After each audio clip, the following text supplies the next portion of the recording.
नमस्कार साथियों, आज हम बात करेंगे आर्ची बैक्टीरिया की। हमारा बायोलॉजिकल क्लासिफिकेशन में एक मोनेरा ग्रुप सेकंड चैप्टर है, उसमें मोनेरा ग्रुप है। मोनेरा ग्रुप में आपने देखा होगा मोनेरा किंगडम है। मोनेरा किंगडम में आपने आर्ची बैक्टीरिया देखा होगा। ठीक, आज हम बात करते हैं आर्ची बैक्टीरिया की। ठीक, आर्ची बैक्टीरिया की अगर बात करें तो सबसे पहले हैबिटाट की बात करें। जो भी ये हैबिटाट, ठीक, हैबिटाट्स की बात करें तो ये क्या बहुत एक्सट्रीमली हार्श एनवायरनमेंट में रहते हैं। ठीक, most harsh condition, most harsh condition. ठीक, या दूसरे तरीके से हम ऐसे भी लिख सकते हैं सर्वाइवल इन एक्सट्रीम कंडीशन। आप इसके नोट्स भी ऐसे बना सकते हैं, शॉर्ट नोट्स टाइप के, और अपने जो भी नोट्स होगा या बुक होगा वहाँ पे आप पेस्ट कर देना साइड में। ठीक, हैबिटाट्स की अगर बात करें तो मोस्ट हार्श कंडीशन में ये लोग रहते हैं। ठीक, चलिए आगे, सर्वाइवल इन एक्सट्रीम कंडीशन की बात होती है। ठीक, अब ये कहाँ कहाँ आपको देखने को मिल सकते हैं? सबसे पहले अगर देखें तो कहाँ, सबसे एक्सट्रीम साल्टी एरिया पर, एक्सट्रीम साल्टी एरियाज होते हैं, वहाँ पे आपको देखने को मिलेंगे। ठीक, जो भी आपको हॉट स्प्रिंग्स होते हैं यानी गर्म पानी के झरने, वहाँ पे आपको देखने को मिलेंगे हॉट स्प्रिंग्स। ठीक, और दूसरी बात कहें तो जो भी मार्सी एरिया होगा यानी दलदल वाले क्षेत्र, जहाँ पर दलदल हो, ठीक, वहाँ पे ये आपको देखने को मिलेंगे मार्सी एरिया। ठीक, हैबिटाट्स की बात हो गई। नेक्स्ट आता है हमारा सेल वॉल। ठीक, सेल वॉल, जो भी आपने मोनेरा किंगडम होगा, मोनेरा किंगडम में आपने पढ़ा है कि जो भी हमारे बैक्टीरिया, जो भी मेन मेंबर्स हैं, जो भी सोल मेंबर्स हैं, वो बैक्टीरिया होते हैं। और बैक्टीरिया और आर्ची बैक्टीरिया के सेल वॉल में डिफरेंस होती है। ठीक, बैक्टीरिया की जो सेल वॉल बनी होती है वो पेप्टिडोग्लाइकन की बनी होती है। ठीक, पर अगर आर्ची बैक्टीरिया की बात करें तो वो आर्ची बैक्टीरिया की जो भी सेल वॉल होती है वो मेडअप होती है, वो किसकी बनी होती है? स्यूडोम्यूरिन की बनी होती है। ठीक, ये आप याद रखना, स्यूडोम्यूरिन की बनी होती है। ठीक है, चलिए आगे, यहाँ से क्वेश्चन बन सकता है नीट के पेपर में। ठीक है, या एक अच्छा डिफरेंस है कि भाई जो भी आर्ची बैक्टीरिया है उसकी है तो पेप्टिडोग्लाइकन की बनी होती है, तो आर्ची बैक्टीरिया की किसकी बनी होती है? स्यूडोम्यूरिन की। अब इसकी अगर सेल मेम्ब्रेन की बात करें तो सेल मेम्ब्रेन, सेल मेम्ब्रेन की अगर बात करें तो ये एक सिंगल लेयर होती है। ठीक है, या हम बात करें तो यूनिलेयर भी बोल सकते हैं, सिंगल लेयर बोले या यूनिलेयर। ठीक, यूनिलेयर होती है। ठीक, और जो भी इसके लिपिड्स होते हैं वो ब्रांच लिपिड होते हैं। ठीक, ब्रांच लिपिड्स होते हैं। ठीक, जो भी इसमें लिंकेज होते हैं वो ईथर के होते हैं। ठीक, वहाँ पर एस्टर के थे बैक्टीरिया वाले में। ठीक, ठीक, ईथर लिंकेज प्रेजेंट होते हैं। ठीक, ईथर लिंकेज प्रेजेंट होते हैं। और सबसे मेन चीज आप यहाँ पे एक बार देख लेना कि यहाँ पर क्या, यहाँ मैं हाईलाइट कर देता हूँ, यहाँ पे 16S rRNA प्रेजेंट होता है। ठीक, 16 rRNA प्रेजेंट होता है। अब आप ऐसे कैसे इसको कनेक्ट करोगे?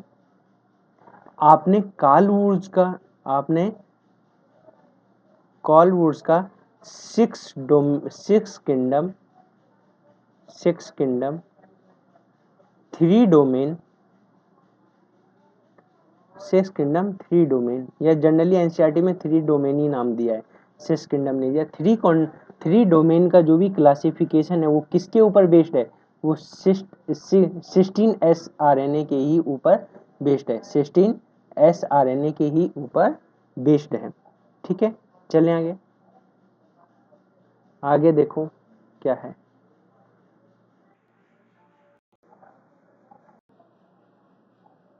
ठीक, अब हम बात करते हैं इसके कौन कौन से टाइप्स हैं। ठीक, इसके सबसे पहला टाइप है जो भी आर्ची बैक्टीरिया है, आर्ची बैक्टीरिया को 3 में डिवाइड किया गया है। ठीक, सबसे पहला है मेथनोजेंस, मेथनोजेंस। सेकंड है हमारा हेलोफाइल्स, और थर्ड है हमारा thermo acidophilus, thermo acidophilus.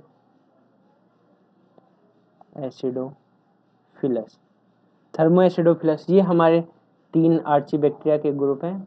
First मेथनोजेंस, second halophiles और तीसरा है थर्मो एसिडोफिलस। ठीक, अगर हम बात करें मेथनोजेंस की, फर्स्ट की बात करें मेथनोजेंस की, ठीक, इसके नाम से ही पता चलता है मीथेन प्रोड्यूसिंग बैक्टीरिया। ठीक है, क्या है? Methane producing bacteria. ठीक, मीथेन प्रोड्यूसिंग बैक्टीरिया। ठीक है, चले आगे। अब इसके हैबिटाट की बात कर लें तो ये आपको कहाँ देखने को मिलेंगे? ये आपको मार्सी एरिया पर, अभी हमने बात करी थी, जो भी दलदल वाले क्षेत्र होते हैं उसको ही मार्सी एरिया बोलते हैं। ये आपको मार्सी एरिया में देखने को मिल जाएंगे। ठीक, एक दूसरा हैबिटेट भी अगर बोले पैरासिटिक के रूप में तो एनिमल्स। ठीक, एनिमल्स, जो भी एनिमल रूमिनेंट एनिमल्स होते हैं, रूमिनेंट यानी जिनके रूमिनेंट मिलता है, जिनके पेट में रूमिनेंट होता है, मतलब जो भी रूमिनेंट एनिमल्स होता है, रूमिनेंट एनिमल्स। ठीक, जैसे काऊ हो गया, बफेलो हो गया, बफेलो हो गया, उनमें ये रूमेन मिलता है और वहां पे ये बैक्टीरियाज मिलते हैं। ठीक, चले आगे। हैबिटाट की बात हो गई। ठीक, अब सेकंड पॉइंट है, क्या है? ये ऑब्लिगेट एनारोबिक होते हैं। Obligate anaerobic. एनारोबिक से आप समझते हैं अब्सेंस ऑफ ऑक्सीजन। ठीक है, अब्सेंस ऑफ ऑक्सीजन। ठीक, एनारोबिक का मतलब तो ये हो गया अब्सेंस ऑफ। ऑब्लिगेट का मतलब क्या होता है? ऑब्लिगेट का मतलब होता है कि इनको बिल्कुल भी ऑक्सीजन नहीं चाहिए। इसका मतलब है कि बिल्कुल भी नहीं चाहिए, अगर थोड़ी भी मिले तो ये क्या सरवाइव नहीं कर पाएंगे। ठीक है, एक फैसिलिटेटेड एनारोबिक होता है। फैसिलिटेटेड एनारोबिक का मतलब हाँ, अगर उनको ऑक्सीजन मिलता है ना, हाँ ऑक्सीजन नहीं मिला अच्छी बात है, अगर मिल भी गया तो कोई दिक्कत नहीं है। पर ऑब्लिगेट का मतलब क्या होता है? ऑब्लिगेट का मतलब होता है आज्ञाकारी। तो इस उसी का दूसरा ही मीनिंग है कि अगर उनको बिल्कुल भी ऑक्सीजन मिली तो वो सर्वाइव नहीं कर पाएंगे। ठीक, ऑब्लिगेट एनारोबिक का मतलब होता है कि वो उनको ऑक्सीजन की बिल्कुल भी जरूरत नहीं है। ठीक, इसीलिए मेथनोजेंस होते हैं वो क्या? ऑब्लिगेट एनारोबिक होते हैं। ठीक, चलें आगे। दूसरा पॉइंट, ये क्या करते हैं? ये कार्बन डाइऑक्साइड को CH4 में मीथेन गैस प्रोड्यूस करते हैं। ठीक, मीथेन गैस प्रोड्यूस कर, कार्बन डाइऑक्साइड से मीथेन प्रोड्यूस कर देते हैं। ठीक, अब ऐसा नहीं है कि इसके डिसएडवांटेज एडवांटेज है। जो भी मीथेन गैस होते हैं, यानी जो भी ये काऊ हो गया या बफेलो हो गया, इनके डंग हो गए, ठीक, जो भी इनके गोबर होता है, गोबर से जो भी उपले बनते हैं, ठीक ठीक, इनसे या क्या जो भी है, हम लोग क्या करते हैं, इनसे बायोगैस भी प्रोड्यूस हो सकती है। बायोगैस प्रोडक्शन आप बहुत अच्छे से 10th क्लास में पढ़ा भी होगा, 9th में भी पढ़ा होगा, आप इसी चीज़ से फेमिलियर होंगे। बायोगैस प्रोडक्शन, ठीक, वहाँ पर ये यूज़ हो सकता है। और बायोगैस प्रोडक्शन से आप लोग क्या, हम उसको खाने में भी, कुकिंग में भी यूज़ सकते हैं, लाइटनिंग में भी यूज़ कर सकते हैं। ठीक, और इन द केस जब वो भी स्लरी हो जाती है, जो भी वो कंप्लीट डिग्रेडेशन होता है, जो भी स्लरी बचती है, वो बाद में एक बायो फर्टिलाइजर के रूप में काम भी आती है। ठीक, तो ये हमारे लिए बहुत ज़्यादा यूज़फुल होते हैं। कुल मिला के अगर अगर मोटा मोटा देखा जाए तो ये यूज़फुल होते हैं। ठीक, बायोगैस प्रोडक्शन। ठीक, चले आगे। इसके एग्जाम्पल की बात करें तो मिथेनोबैक्टीरियम, एग्जाम्पल की बात करें तो आप इसको कॉपी में एज इट इज नोट्स की तरह लिख भी सकते हैं, और जो भी आपके वैसे नोट्स हैं उसके बगल में या उसके साइड में आप पेस्ट कर सकते हैं। ठीक, एक छोटे से उस पर। ठीक, इसका एग्जाम्पल है मेथेनोबैक्टीरियम। ठीक है, मेथेनोबैक्टीरियम।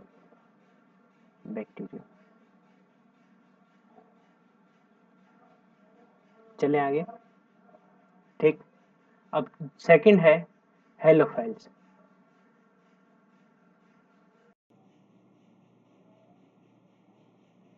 थर्ड है हमारा, सॉरी सेकंड है हमारा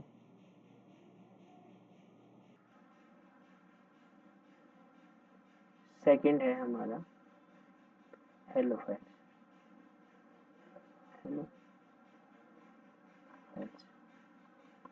ठीक, अगर हैबिटाट की बात करें तो हैबिटाट्स की बात करें तो एक्सट्रीम साल्टी एरिया में रहते हैं।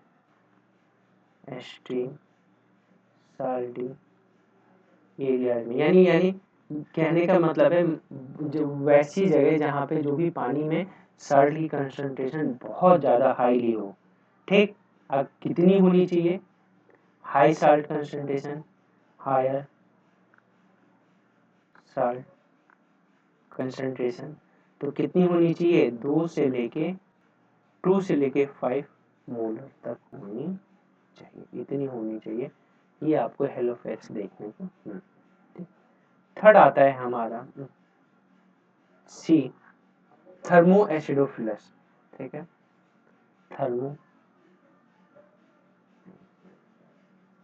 Thermo acidophilus, thermo acidophilus. ठीक, थर्मो का मतलब क्या होता है? हीट से है। थर्मो का मतलब हीट से है।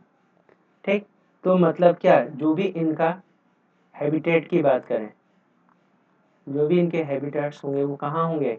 हॉट स्प्रिंग्स में होंगे। ठीक, हॉट स्प्रिंग्स। ठीक है, हॉट स्प्रिंग्स हैं तो पर उनका टेम्परेचर कितना होगा?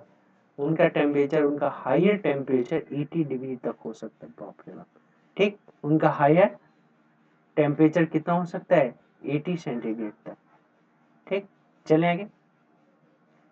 अगर यहाँ पर क्या एसिड भी दिया हुआ है, तो एसिड की अगर बात करें तो पीएच, एसिड का देखते ही हमारे क्या जहन में क्या आ जाता है? पीएच। तो उनका पीएच कितना होना चाहिए? 2, यानी हाईली एसिडिक भी हम लोग बोल सकते हैं। ठीक, एसिडिक। ठीक, चलें आगे। ठीक, इसके एग्जाम्पल की बात करें तो इसके एग्जाम्पल बहुत अच्छा एग्जाम्पल है जो भी हमें पढ़ने को मिलेगा।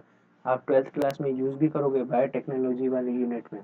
ठीक, इसका एक एग्जाम्पल की बात करें तो बैक्टीरिया है थर्मस एक्विटिकस। ठीक, ये आप लिख लेना, ये पेपर में हो सकता है आ जाए। ठीक, थर्मस एक्विटिकस बैक्टीरिया, थर्मस एक्विटिकस, ये थर्मस एक्विटिकस बैक्टीरिया। ये थर्मस एक्विटिकस क्या करता है? ये एक स्पेशल टाइप का एंजाइम रिलीज करता है। क्या होता है? DNA polymerase. क्या है? DNA polymerase. ठीक, जो भी डीएनए सिंथेसिस में काम आता है। ठीक, आपके बायोटेक्नोलॉजी का जब यूनिट है उसमें ये आपको देख पूरा पढ़ने को मिलेगा। ठीक है, आप लोग याद रखिएगा। ठीक, ये शायद वहां से भी जोड़कर ये क्वेश्चन आ सकता है नीट के एग्जाम में। ठीक है, चलें अभी तक यही इतना ही। ठीक, एक चीज और है, ये क्या करते हैं? ये आपको हायर हॉट स्प्रिंग्स में भी मिल जाएंगे, एक सल्फर स्प्रिंग में भी मिल जाएंगे। यानी ऐसी स्प्रिंग जहां पर उसमें पानी जो भी वाटर है उसमें वहां सल्फर की कंसंट्रेशन हाई है। ठीक, उसको हम लोग सल्फर स्प्रिंग भी बोल देते हैं। ठीक, स्प्रिंग ये वहां पे कुछ ऐसे बैक्टीरियाज होते हैं वो क्या करते हैं? सल्फर को किस में कन्वर्ट कर देते हैं? Sulphur converts to sulphuric acid में कन्वर्ट कर देते हैं।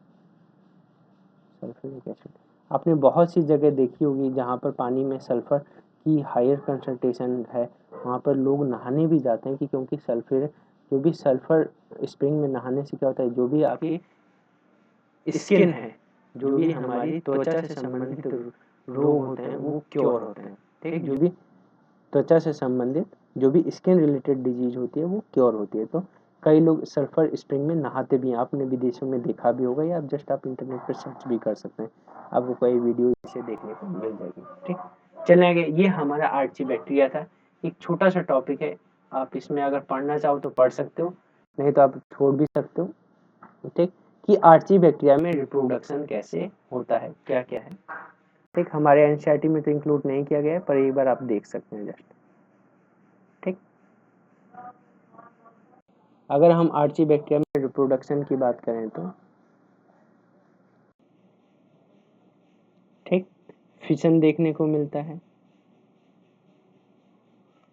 ठीक, स्पोर फॉर्मेशन देखने को मिल सकता है, स्पोर फॉर्मेशन, और ये सारी चीज़ें आप फेमिलियर हैं अगर आप एक ड्रॉपर बैच में अगर पढ़ रहे हैं तो, या अगर आप जनरली अगर 11th क्लास में भी, तो आप ये सब 9th 10th से ही आप पढ़ते आ रहे हैं।